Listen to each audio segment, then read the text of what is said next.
At welcome po sa akin channel. Today alamin naman natin alin ba ang mas madaling alagaan, si Manjula Photos o si Marble Queen Photos. So tara, alamin na natin, wag nang patagalin pa. At bago pa tayo magsimula, lahat po ng sasabihin ko sa video na to ay base lang po sa sarili kong experience sa pag-aalaga sa kanilang dalawa, okay? At yun na nga po, ang dalawang naggagandahan o sa pinakamagagandang mga photos, si Manjula at si Marble Queen Photos. Sino nga bang mas madaling alagaan sa dalawa? So simulan natin sa location.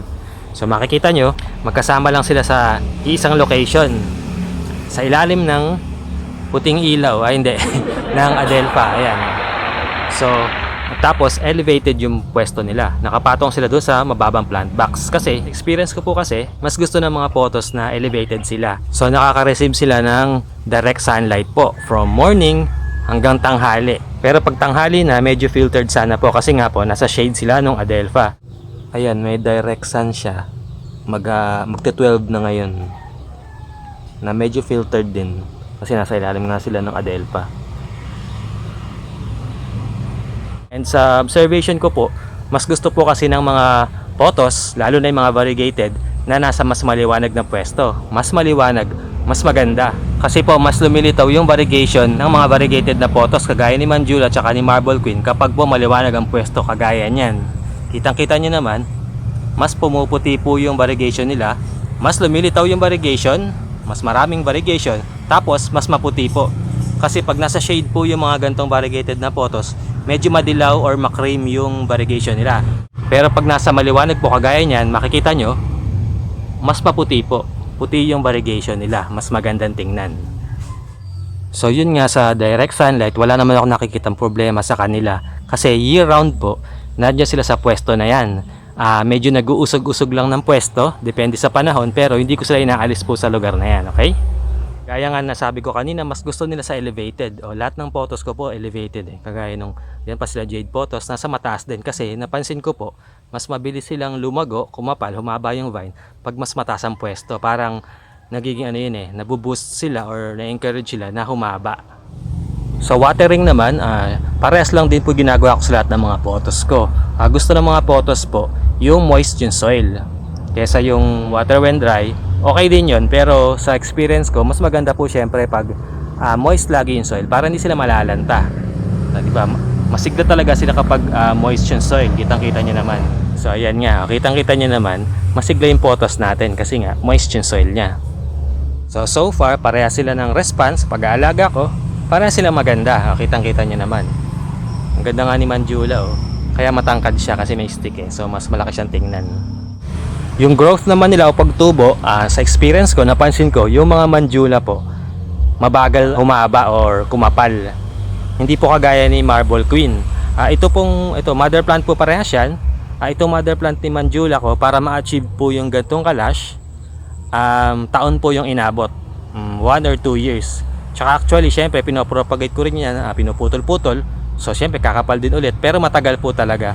Taon yung aabutin niya bago kumapal. Ito namang si Manjula, si Marble Queen, pinopropagate ko din po yan. Pero months lang po yun, kakapal na yan. Mas mabilis siyang kumapal. Kita nyo naman, oh. Punong-puno yung natin, Marble Queen. Mas mabilis siyang kumapal. Ilang buwan lang, less than a year, ma-achieve na yun po yung ganyang kalash na Marble Queen. Pero si Manjula naman, kahit mabagal, once na-establish or yung nagsimula na siyang humaba, tuloy-tuloy naman na yun. Kaya nga lang, medyo mabagal. So patience nga, sabi, patience is a virtue. Pero worth it naman. Nakita nyo naman, napakaganda. At ang isang napansin ko pa po kay Manjula, compare kay Marble Queen, si Manjula parang mas madalas pong mag-revert yung dahon or magkaroon ng green na dahon. Kahit yung dati, pag may nabibili kami, kasi sa palengke lang binili to eh. Yung mga ibang nabili ko noon na nabenta ko na rin, reverted talaga siya, may reverted na part. Pero sa experience ko, itong si Marble Queen po, parang never pa siyang nagkaroon ng reverted or na green na dahon. So yun lang napansin ko sa dalawang pinagkaiba. Kung gusto niyo po palang mapanood yung comparison or versus video ng dalawa, i-attach ko po yung link sa taas, okay? Dumako naman tayo sa propagation. Ang napansin ko, madali lang naman silang parehas i-propagate. Easy lang din naman sila. Pero ang napansin ko pinagkaiba po nila, pag halimbawa magpo-propagate ako ng Manjula na single node or yung isang buko na may isang dahon yon, compare natin sa ganun din sa Marble Queen, halimbawa sa water propagation, napansin ko po yung mga Manjula hindi nag-uugat sa tubig eh. Ewan ko, sa experience ko po, lalo na kung halimbawa kapraso lang yung ugat nung Manjula natin, halimbawa ganyan, o may ganyang kapraso lang na ganyan, tapos ikakat natin siya ng single node, pag nilagay sa tubig, hindi po nag-uugat eh. Minsan namamatay pa yung dahon, nabubulok. So ayun, tendency mamamatay na yung node na yon. Compare po kay Marble Queen na same na process din, mas nabubuhay sila, mas nag-uugat. Ganon din po kapag soil propagation din ng single node. Na-try ko na po kasi parehas yun.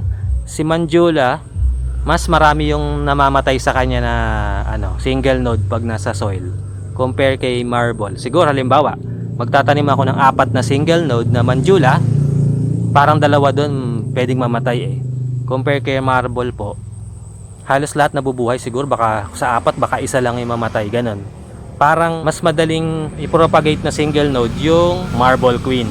Pero kapag po hindi naman single node yung propagation, halimbawa yung typical lang, halimbawa more than 1 node, 2 or 3 nodes yung cutting, either top cut or yung tuktok or yung bandang gitna, parehas lang po sila. Kahit water or soil propagation, parehas lang po madaling i-propagate. Mabubuhay sila. Okay, so all in all, parehas naman sila pong madaling alagaan. Ang napakagandang si Manjula at si Marble Queen. Wala naman ako naging problema sa kanila sa maintenance, sa watering, sa location. Basta gusto lang nila talaga yung mas maliwanag na pwesto. Tapos sa propagation, madali din naman, fairly easy rin naman. Pwera lang si Manjula is medyo mahirap i-propagate po kapag single node, and medyo mabagal po siyang lumaki. Taon ang aabutin para maging lush compare kay Marble Queen na mas mabilis pong mag-lush. But all in all, parehas naman po madaling alagaan. Okay? So sa dalawa po na ito, meron po ba kayo niyan? Or wala pa kayo ng isa? And ano po experience nyo sa pag-aalaga sa dalawa na to? Comment nyo lang below, okay? At bago pala tayo magtapos, gusto ko lang pala magpasalamat kasi sa wakas, umabot na tayo sa 3,000 subscribers. Yes! Thank you po sa inyo lahat. Maraming salamat po sa lahat ng walang sawang nanonood at sumusuporta sa aking Mumuntin channel. And more to come. So, keep watching lang po ng aking mga videos. And again, maraming salamat po ulit. God bless us all. So that's it for my presentation for today. Kung nagustuhan mo ang video ito, i-click mo na ang like button, mag-subscribe sa aking channel at i-click mo na rin ang notification bell para lagi kang updated pag may bago akong video. Again, thank you for watching. God bless. At welcome po sa aking channel. Today, alamin naman natin sa experience ko, lahat pala nas masigla talaga sila kapag moist yung soil. Kitang-kita nyo naman. Napakaingay.